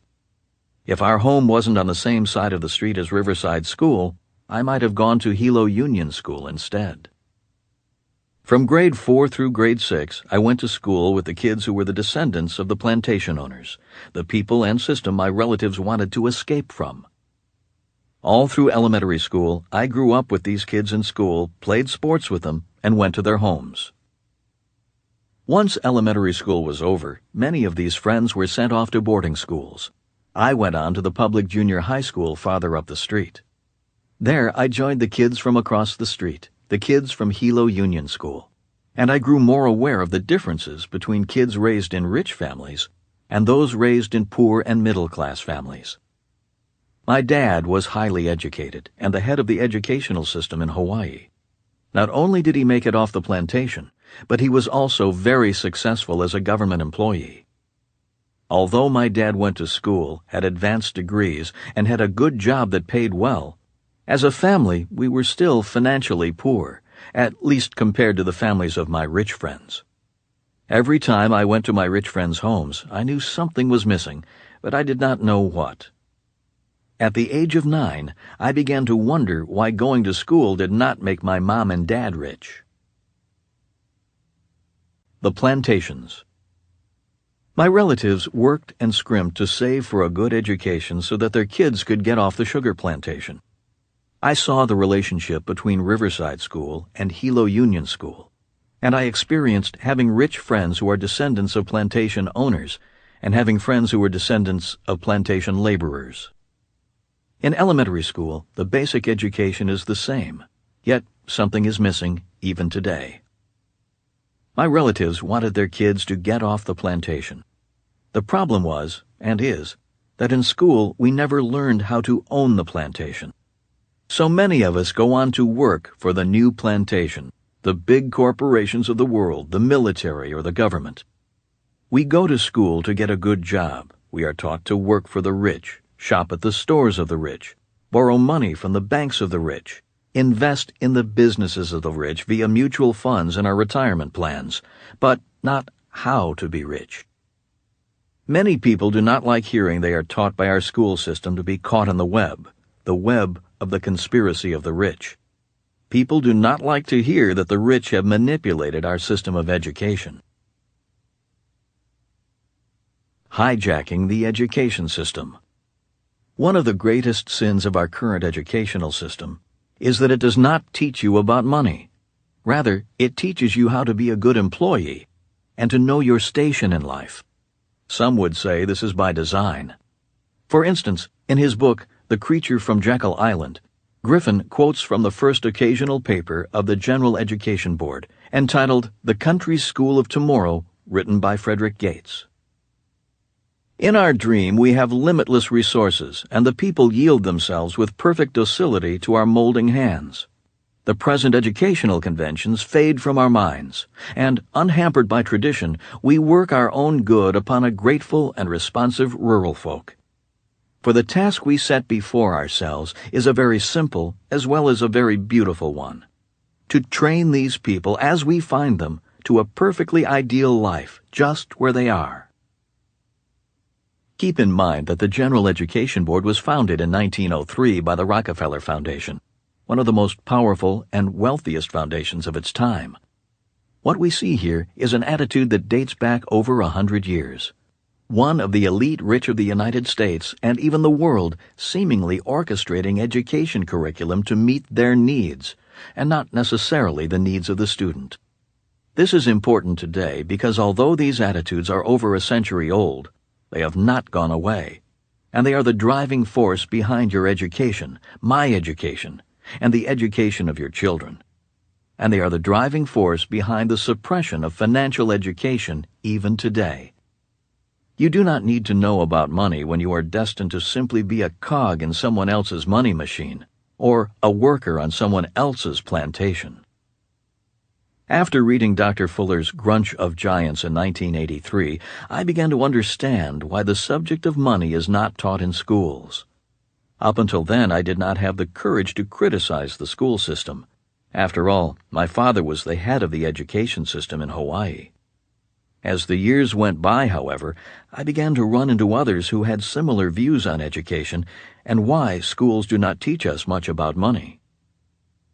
One of the first people I came across who shared my suspicions about education is John Taylor Gatto, author of, among other books, Weapons of Mass Instruction and Dumbing Us Down. Mr. Gatto was named New York City Teacher of the Year 3 times, and also New York State Teacher of the Year. In 1991, he quit the teaching profession in an op-ed piece in the Wall Street Journal, saying, "I can't teach this way any longer. If you hear of a job where I don't have to hurt kids to make a living, let me know. Come fall, I'll be looking for work. He brought to my attention that our current system of education comes from the Prussian system, a system designed to create good employees and soldiers, people who blindly follow orders, waiting to be told what to do, including what to do with their money. As Mr. Gatto said to me recently, the school system was not designed to teach children to think for themselves, nor was it developed to just support the present-day notion that we can all be free. In actuality, our current school system is based on a Prussian model that was developed to do just the opposite, to teach children to obey orders and do as they're told. Compliant and obedient students become employees who are content to work for the rich, or become soldiers who sacrifice their lives to protect the wealth of the rich. You can find out more about John Taylor Gatto at his website, johntaylorgatto.com. He continues to commit his life to educational reform. Now, you may or may not believe that there was an intentional conspiracy against teaching about money in the school system. But what you cannot deny is that our schools should receive a failing grade when it comes to financial education. Whether purposefully or not, our system's lack of teaching and instruction on money is a driving force behind the financial oppression many people in our country face today. It is the lack of financial education that has so many highly educated people worried about today's global financial crisis. There are millions of people who have lost their retirement savings following the advice of financial salespeople. Too many people's eyes glaze over when they're forced to talk about their finances. Reader comment. I agree with what you're saying, Robert. I taught primary school children for 30 years before I resigned. I was frustrated by the education system. I felt that we set up our youngsters to fail because we were educating them mainly in things that do not equip them for life. The ancient Greeks believed in teaching people to think. We train our young to do as they are told. Henry 54. Exchanging freedom for money. If people do not learn about money, they can end up exchanging their freedom for a paycheck, for a steady job and enough money to pay their bills. Some people spend their lives in constant fear of being fired. That is why, for millions of well-educated workers, job security is more important than financial freedom. For instance, when I was in the Marine Corps, I had the sense that some of my fellow pilots wanted to stay in the service for 20 years, not to fight for our country, but to receive a government paycheck for life. In the world of academia, many teachers dream of the security of tenure more than the pride of teaching. The lack of financial education in our schools has resulted in millions of free people who are willing to let the government take more control over their lives. Because we do not have enough financial intelligence to solve our own financial problems, we expect the government to do it for us. In the process, we surrender our freedom and give the government more and more control over our lives and our money. Every time the Federal Reserve and the U.S. Treasury bail out a bank, we are not helping the people. We are protecting the rich. A bailout is welfare for the rich. With each bailout, we surrender more of our financial freedom, and our share of public debt grows and grows. Big government taking over our banks and solving our personal financial problems through government programs such as Social Security and Medicare is a form of socialism. I believe socialism makes people weaker and keeps them weak. In Sunday school, I was taught to teach people how to fish, not to give people fish. To me, welfare and bailouts are the purest form of giving people fish, instead of teaching them how to provide for themselves. Taxes, debt, and inflation. As stated in Chapter 1, the three main forces that keep people struggling financially are taxes, debt, and inflation. I also stated that these three forces are directly connected to the Federal Reserve and the U.S. Treasury. Again, once the Federal Reserve was allowed to print money and increase the national debt, taxes and inflation had to rise. Saying it another way, weakening people financially via taxes, debt, and inflation allows for a government's greater consolidation of power. When people are struggling financially, they are more willing to have the government save them, unwittingly exchanging their personal freedom for financial salvation. In 2009, the percentage of Americans who own their homes is dropping. Mortgage foreclosures are at all-time highs. The number of middle-class families is dropping. Savings accounts are smaller if they exist at all. Family debt is greater. The number of people officially below the poverty line is rising. The number of people who are working beyond the age of 65 is increasing. Bankruptcy is going through the roof. And many Americans do not have enough money to retire. But this is not just a U.S. phenomenon. This is a worldwide personal financial crisis. The conspiracy of the rich affects every nation and all people of the world. Regardless of whether you subscribe to a conspiracy, the facts remain that today the world is in the biggest financial crisis in history, and people are looking for the government to save them. And regardless of whether you subscribe to a conspiracy, the fact remains that most people leave school without much knowledge about money, taxes, debt, inflation, and how these financial forces affect their lives. Who took my money? Take a moment to consider the financial realities many of us live with. Realities. How they apply to rich and poor. School. Most people learn nothing about money at school. The rich learn about money at home. Job.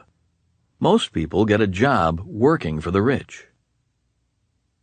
Taxes. Taxes go to the companies that are owned by the rich and friends of political leaders in the form of bailouts.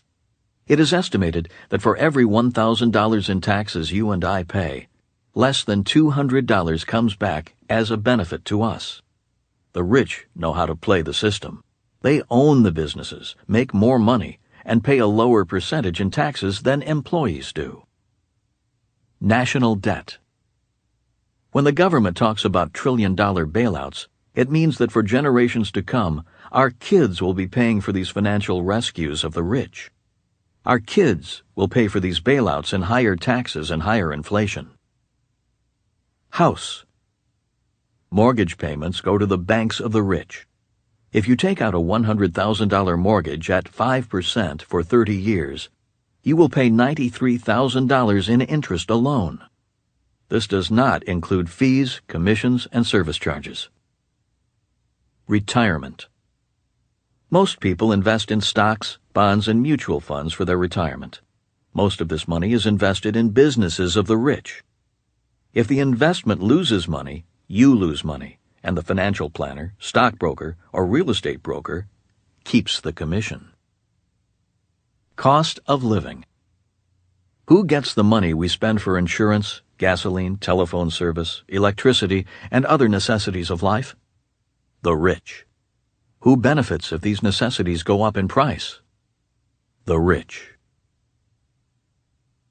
Reader comment. I have noticed a real difference in the medical treatment between the social classes. You either have to be rich, self-insured or insurance provided, or very poor, free government care, to get treatment. I would be curious as to how many small business owners and entrepreneurs are actually affording good insurance, not just some catastrophic plan. I believe the majority of people stay in a job they hate and never take the risks required to start their own business because of fear of losing health insurance for their family. Brian P. The biggest lies about money. My poor dad was a great man, an educated, hard-working, honest-to-a-fault teacher and public servant. Yet, when it came to money, he was a liar. When he talked about work, teaching, and life, he often said statements like, "I'm not interested in money," or "I'm not doing it for the money," or "Money is not that important." Every time I heard him make such statements, I would shake my head. To me, these were lies. One day I asked him, "If you're not interested in money, why do you accept a paycheck? Why do you often say, 'I'm not paid what I'm worth'? Why do you look forward to a pay raise?" He had no reply. Like my dad, many people are uncomfortable with the subject of money. Many people lie or live in denial about the importance of money in their life. It is often said, never discuss sex, money, religion, or politics. These subjects are too volatile and primal in nature. That is why most people talk about the weather, sports, what is on TV, or the latest diet fad. These things are superficial. We can live with or without them. We cannot live without money. Many people subscribe to the saying we discussed in the introduction of this audiobook: the love of money is the root of all evil. What they fail to recognize is that in the context of that saying, money itself is not the root of all evil. Many people believe that money has the power to corrupt, and it can. Many people believe that if kids knew how to make money, they might not want to get a good education, and that too is possible. Yet living life takes money, and earning money is one of the facts of life. Most people spend most of their waking hours, and hence their lives, working for money. Many divorces and family breakups are caused by arguments about money. Keeping people ignorant about money is evil because many people do evil things for money, such as work at a job they do not like, work for people they do not respect, marry people they do not love, take what is not theirs, and expect someone else, like their family or the government, to take care of them when they are capable of taking care of themselves. Obsolete ideas. The idea that money is not important is an obsolete idea. Reader comment. King Solomon, circa 850 to 900 BC, the wisest and wealthiest man of his age, wrote in Ecclesiastes, chapter 10, verse 19, "A feast is made for laughter. Wine will make you merry, but money answers all things." Dr. M.L. Nichols. In very simplistic terms, humans have evolved through 4 basic societal ages. They are: Number 1, the hunter-gatherer age. In prehistoric times, money was not important. As long as you had a spear, nuts, berries, a cave, and a fire, your needs were met. Land was not important because humans were nomads and followed the food. People lived in tribes with very little hierarchy. The chief did not live that much better than anyone else. During this age, there was only one class of people, and money was not important. Number 2, the agrarian age. Once humans learned how to grow crops and domesticate animals, land became important. Barter was the medium of exchange. Money was not important because even if you didn't have it, you could still survive. During this era, kings and queens ruled the land. The peasants who used the land paid taxes in the form of crops and animals to the family that controlled the land. The word real estate literally grew from the term royal estate. That is why we still use the word landlord in reference to the person to whom we pay our rent. During this age, there were 2 classes of people, the royals and the peasants. Number 3, the industrial age. I believe the industrial age began in the 1500s. Christopher Columbus, seeking an ocean passage to Asia, defied the idea that the world was flat. Columbus was not looking for the new world as many schools teach. He was looking for trade routes for resources like gold, copper, rubber, oil, lumber, furs, spices, industrial metals, and textiles, which were essential to the industrial age. People moved off the farms and moved into the cities, causing a whole new world of problems and opportunities. In the industrial age, rather than the peasants paying the king, the new capitalists paid the employee.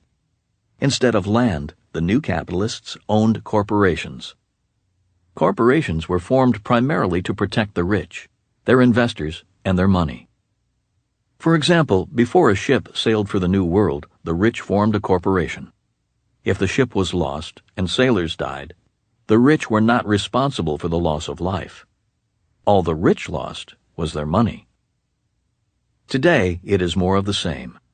If a CEO runs the company onto the rocks, loads the company with excessive debt, pays the executives millions in salaries and bonuses, or steals the employees' retirement funds, the employees lose everything, but the rich are often protected from the losses and liabilities, even the crimes. Even during the industrial age, money was not important. That's because the rule of thumb between employee and employer was a job and paycheck for life, job security and financial security. For people of my parents' generation, money was not important because they had company and government pensions, a house that was paid for, and savings in the bank. They did not need to invest their money. All that changed in 1974 when the U.S. Congress passed the Employee Retirement Income Security Act. This led to what we know as a 401k, IRA, KIO, and other retirement plans. In 1974, money became important, and people had to learn to manage their own money or die poor, living on Social Security, as my dad did after he lost his government job. Number 4, the information age. We live in the information age. In the information age, money is important. More specifically, knowledge about money is essential in the information age. The problem is, our educational system is still in the industrial age, and in the minds of most intellectuals and academics, money is not important. Most of these people are operating on old, outdated, and obsolete ideas of money. But money is important. Today, money is a key aspect of life. Today, financial security is more important than job security. Reader comment. Up until very recently, I have always equated job security with financial security. I never thought about it any other way than that. Now I know better. James BZC. Financial education. Today, it is essential to have 3 different types of education. They are: number 1, academic education. This includes the ability to read, write, and solve basic math problems. In the information age, one's ability to keep up with changing information is more important than what one learned yesterday. Number 2, professional education. This is knowledge of a trade in which to earn money. For example, one goes to medical school to become a doctor, or to a police academy to join the police force. Today, it takes much more professional education to be financially successful. In the information age, professional education is essential to job security. Number 3, financial education. Financial education is essential to financial intelligence. Financial intelligence is not so much about how much money you make, but how much money you keep, how hard your money works for you, and how many generations you pass your money on to. In the information age, financial education is essential to financial security. Most school systems do a pretty good job with academic and professional education. They fail when it comes to financial education. Why financial education is important in the information age. We also live in a world of information overload. Information is everywhere. On the internet, TV, radio, magazines, newsletters, computers, cell phones, schools, businesses, churches, billboards, and so on. Education is essential to processing all of this information. That is why financial education is important. Today, financial information is coming at us from all directions. Without financial education, a person is less able to process financial information into personal meaning. For example, when someone says a stock has a PE of 6, or that a piece of real estate has a cap rate of 7%, what does that mean to you? Or when a financial planner says the stock market goes up an average of 8% a year, what does that make you think? Maybe you ask, is that information true? And is 8% a year a good or bad return? Again, without education, a person cannot translate information into personal meaning. Information without education is limited in value. This audiobook is dedicated to adding to your financial education by teaching you the new rules of money and how the new rules affect your life whether you realize it or not. New rule number 1. Money is knowledge. The first new rule of money is knowledge. Today, you do not need money to make money. You simply need knowledge. For example, if a stock is priced at $100 on some stock exchanges, you can short that stock, which means sell shares that you do not own. For instance, let's say I borrow 1,000 shares valued at $100 from the exchange, sell them, and put $100,000 in my account. Then, the stock falls to $65 and I go back to the exchange, purchase 1,000 shares for $65,000, return for a full refund the 1,000 shares I borrowed at $100 a share, and keep the $35,000 difference, less fees, commissions, and transaction costs. That is, in essence, what it means to short a stock. To make this money, all I needed was knowledge. First, I needed to know that the concept of short selling existed, and second, I needed to know how to use the method. I can do similar transactions in business and in real estate. As this audiobook progresses, I will use similar examples of money being made out of nothing but knowledge. Many of these examples will be real-life transactions that I've personally completed. And on top of these transactions, creating money out of nothing but knowledge, my returns were also higher, gained with much less risk than investing in mutual funds, and resulted in little to nothing in taxes. Today, in the information age, fortunes are won and lost in the blink of an eye, as a result of good or bad information. As most of you know, many people recently lost trillions of dollars due to bad advice, bad information, and a lack of financial education. The frightening thing is that most of those people who dished out the bad financial advice are still handing out that same bad information. A famous biblical quote is, "My people perish for lack of knowledge." Today, many people are perishing financially because they follow the old rules, such as save money and get out of debt. Or they believe investing is risky when it is the lack of financial education, experience, and bad financial advisors that is much more risky. Today, you can make money without money. You can also lose your savings in a blink of an eye. That is what I mean when I say money is knowledge. Reader comments. I would say that this notion is correct, but I would also state emphatically that action on knowledge is actually more important. That one knows how to short a stock or build a website or whatever does not necessarily translate into that person taking the actions necessary to create wealth. Ramas Art. I would state the maxim in reverse, but the essence of this rule is that having the correct information is much better than simply having money. A rich man may need not fear being broke, for he knows the tactics that may be exercised in order to regain his wealth. Conversely, the man who holds a significant amount of money today may live in great uncertainty because he does not know how to increase his holdings through new skills, new information that he has been able to apply. D.L. Smith, 29. In conclusion, it is bad enough that our schools do not teach students much, if anything, about money.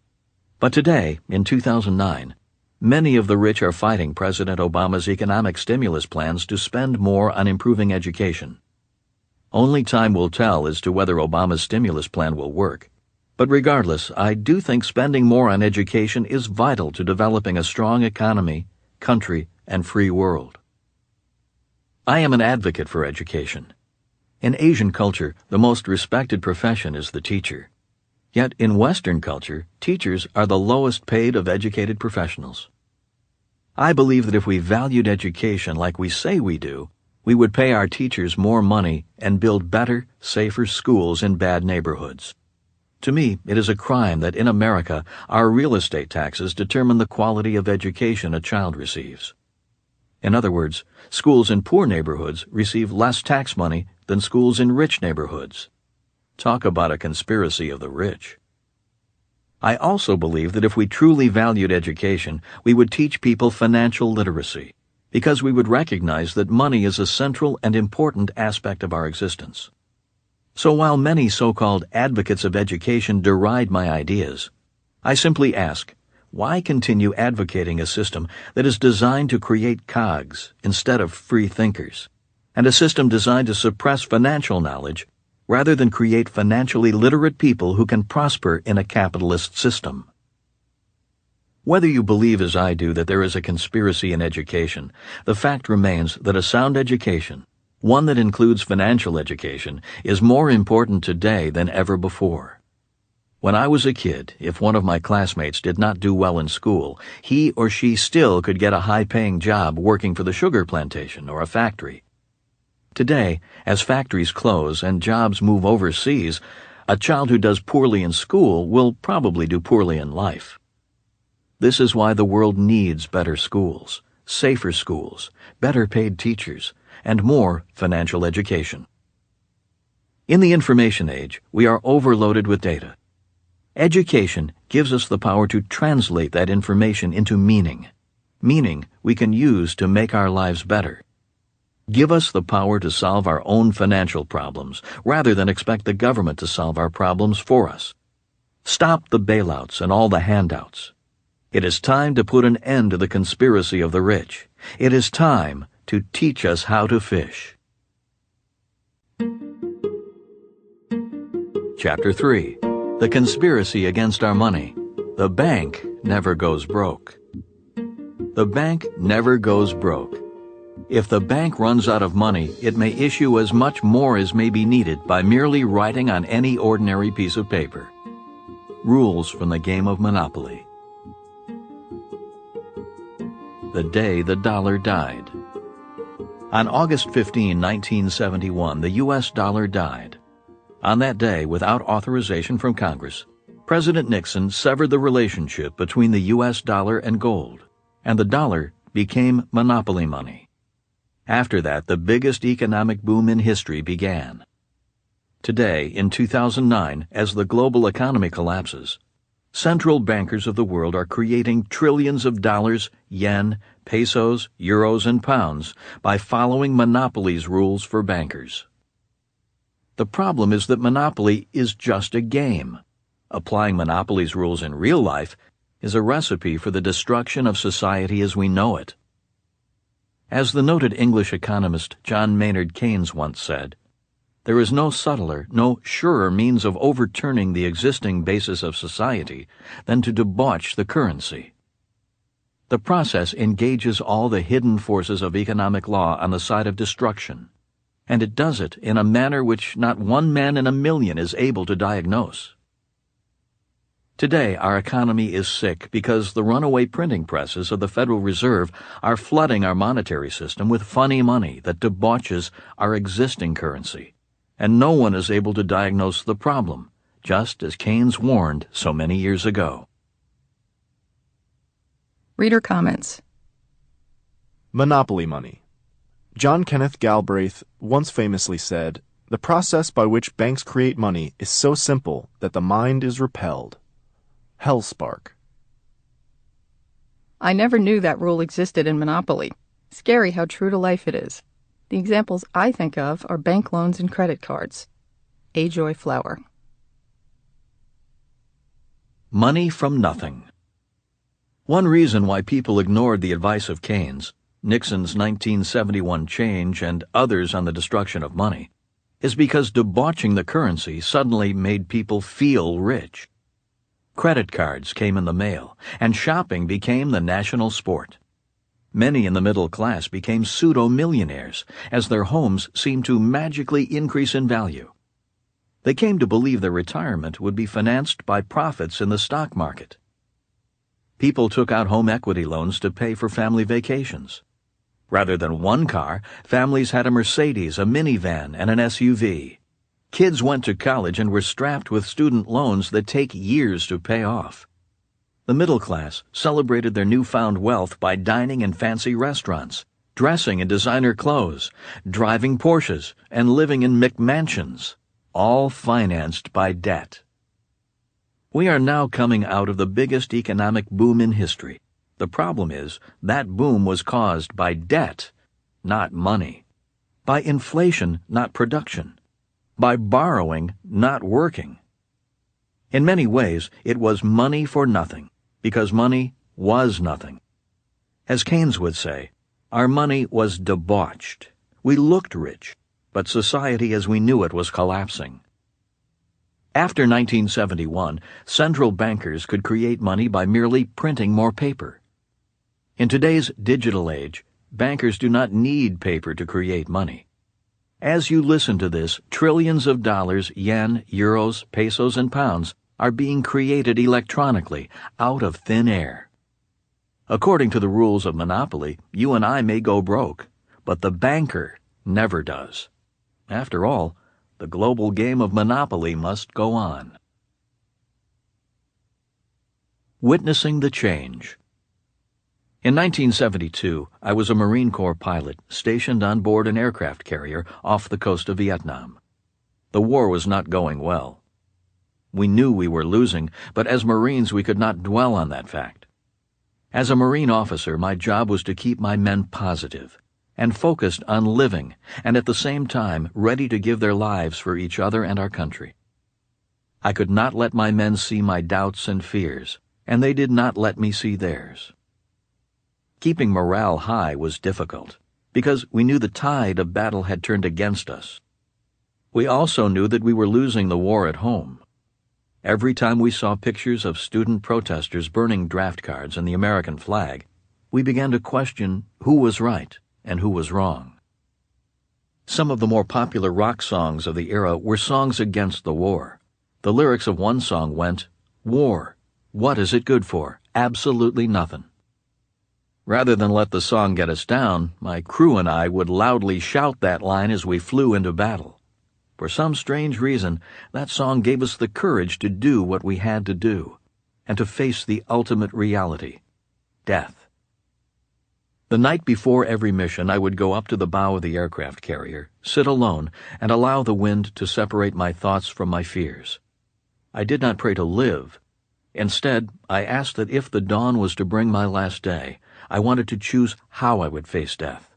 I did not want to die a coward. I did not want fear to dictate my life. That is why when I returned from the war, I did not seek job security. I did not let the fear of financial insecurity dictate my life. Instead, I became an entrepreneur. When I lost everything after my first business failed, I did not let fear, frustration, and doubt stop me from doing what I needed to do. I simply picked up the pieces and got back to work rebuilding my business. Learning from my business mistakes was the best business school I could have attended, and I am still in that school today. In recent years, while the stock and real estate markets were booming and fools were rushing in to invest, I did not let greed take over my logic. Today, during this economic crisis, I have the same fears as everyone else. However, I simply do not let fear stop me from doing what I must do. Rather than see only the crisis, I do my best to see the opportunities the crisis presents. That is a lesson I learned in the Vietnam War, and that, for me, was what war was good for. There was something else war was good for. The Vietnam War gave me a ringside seat to witness one of the biggest changes in world history, the change in the rules of money. A letter from home. In the war zone, mail call was the most important part of our day. Letters from home were treasured as a connection to the most important people in our lives. One day, I received a letter from my rich dad. I rarely heard from him because he was not my real dad. He was my best friend's father. Since the age of 9, my rich dad was like a second father to me, and he was my financial mentor.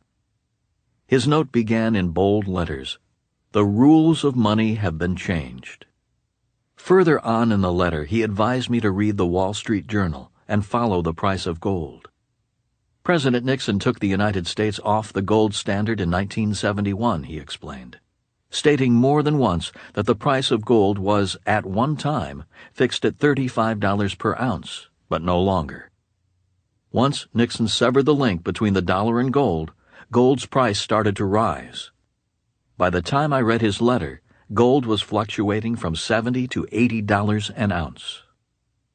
At the time, I had no idea what he was so excited about. When I was a kid, my rich dad rarely talked about gold, except to say that it backed our money. What that meant, and its significance, went over my young head. Yet, just by the tone in his letter I received that day in Vietnam, I knew he was excited about the change Nixon made.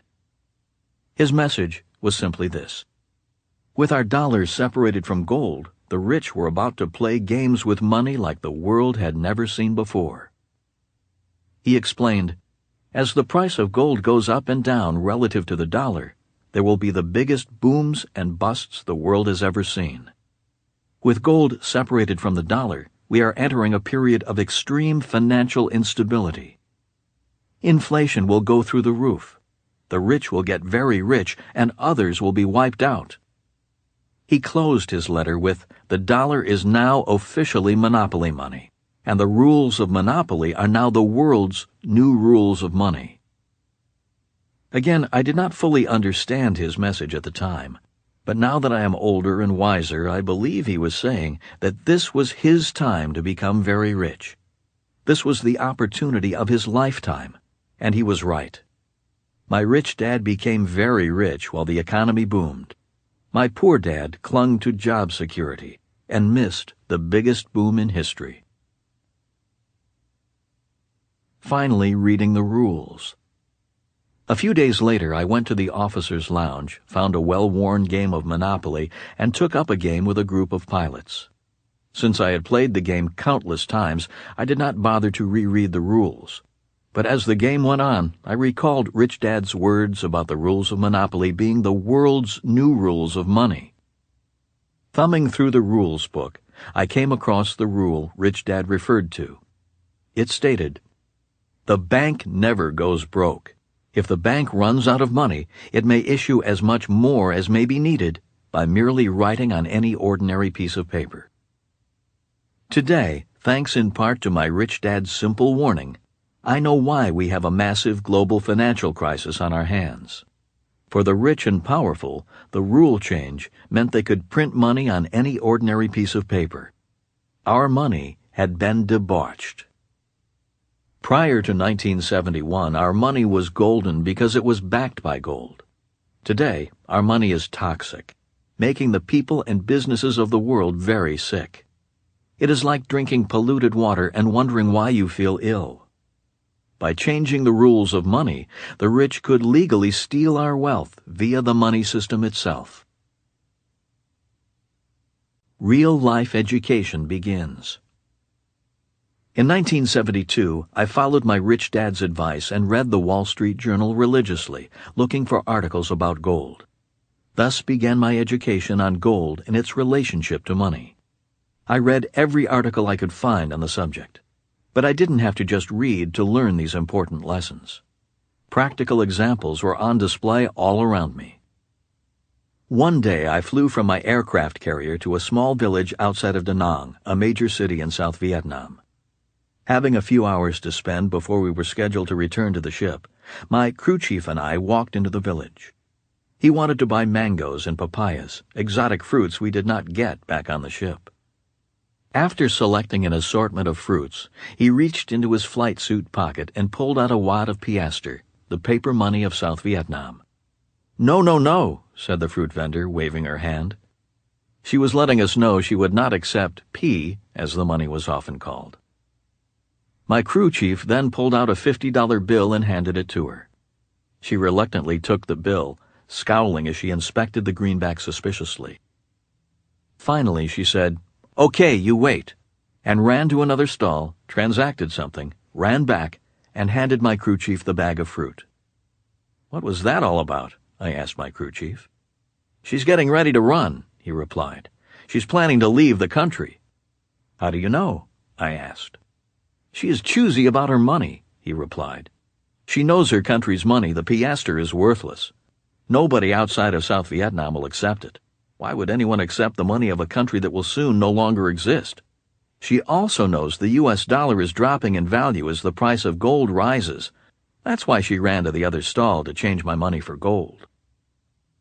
Walking back to the helicopter, I said, "I noticed she gave you change in piastre." "I noticed that too," my crew chief said, smiling. "I have a bag of fruit and a pocket full of peas, and she has gold.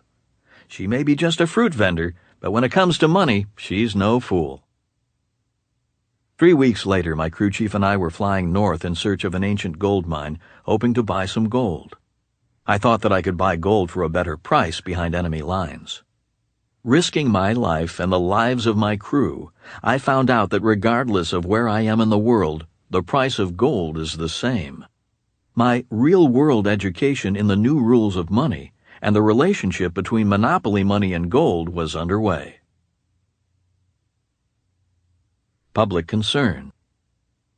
In 2009, as the economy worsens, there will be growing unrest.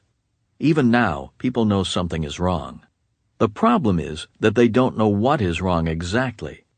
Again, as John Maynard Keynes said, the process of debauching currency engages all the hidden forces of economic law on the side of destruction, and it does it in a manner which not one man in a million is able to diagnose. Today, people do what they have been taught to do. They go to school, work hard, pay their bills, save, invest their money in mutual funds, and hope that things will return to normal. That is why everyone is clamoring for his or her share of the bailout. Few people realize that the root of our problem is our money, the very thing they work for and hang on to. Few people realize that those who control the money supply want us to need more and more of their toxic money. The more we need money, the more money they can print. The more we need money, the weaker we become. The more we need money, the more we're headed towards socialism. Rather than teaching people to fish, the government gives people fish, and people become dependent upon government to solve their money problems. Don't bank on it. Ironically, the world is looking to the Federal Reserve and the U.S. Treasury to solve our money problem, even though those institutions are causing the problem.